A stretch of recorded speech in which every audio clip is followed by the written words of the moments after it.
Halo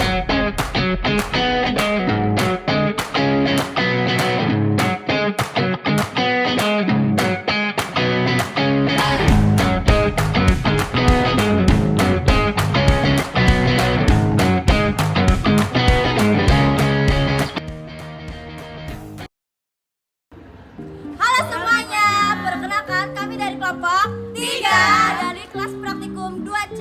Kami di sini ingin membuat video edukasi tentang sediaan obat cair. Selamat menyaksikan. Yeay. Yang pertama, pengertian dan alasan dibuat sediaan cair. Sediaan obat cair adalah bentuk obat yang dibuat dalam bentuk larutan seperti suspensi atau emulsi yang dapat diminum. Salah satu bentuk yang paling umum adalah sirup.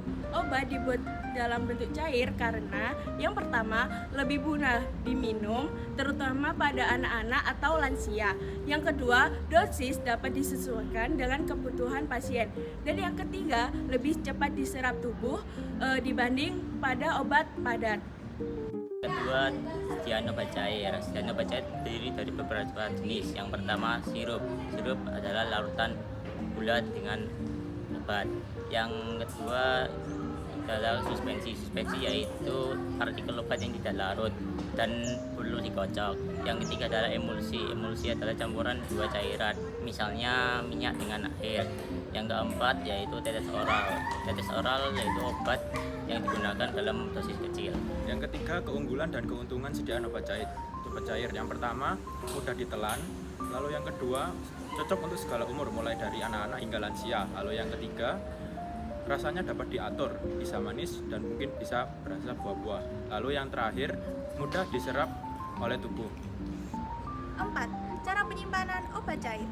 Penyimpanan obat cair tentunya perlu diperhatikan supaya tetap terjaga keamanan pada obat. Yang kelima adalah cara penggunaan obat sirup.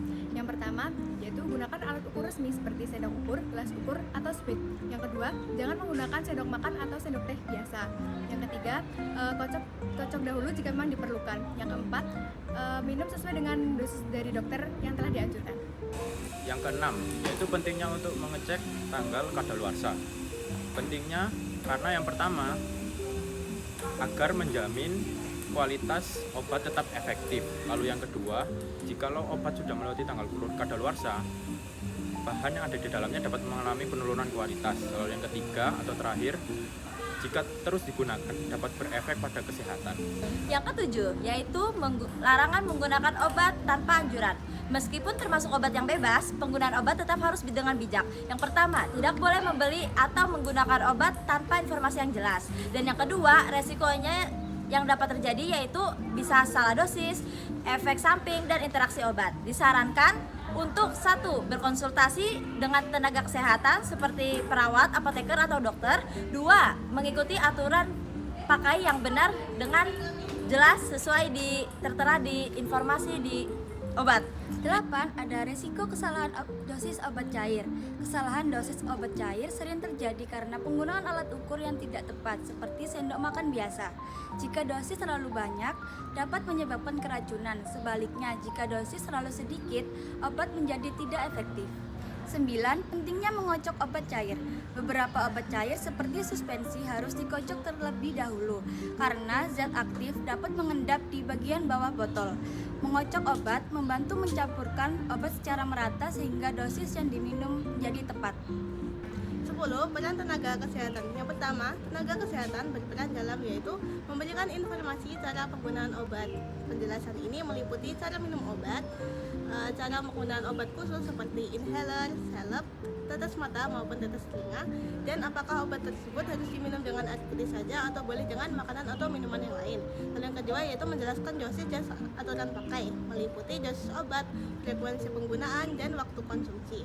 Lalu yang ketiga yaitu memberikan edukasi penyimpanan obat, meliputi apakah obat tersebut harus disimpan pada lemari es atau hanya boleh dengan suhu ruang, lalu dijauhkan dari sinar matahari langsung, dijauhkan dari jangkauan anak-anak, dan disimpan di tempat yang kering dan tidak lembab. Lalu yang terakhir yaitu mencegah kesalahan penggunaan obat. Tenaga kesehatan berperan penting dalam mencegah kesalahan seperti salah obat, salah dosis, salah waktu penggunaan, dan salah cara pemberian.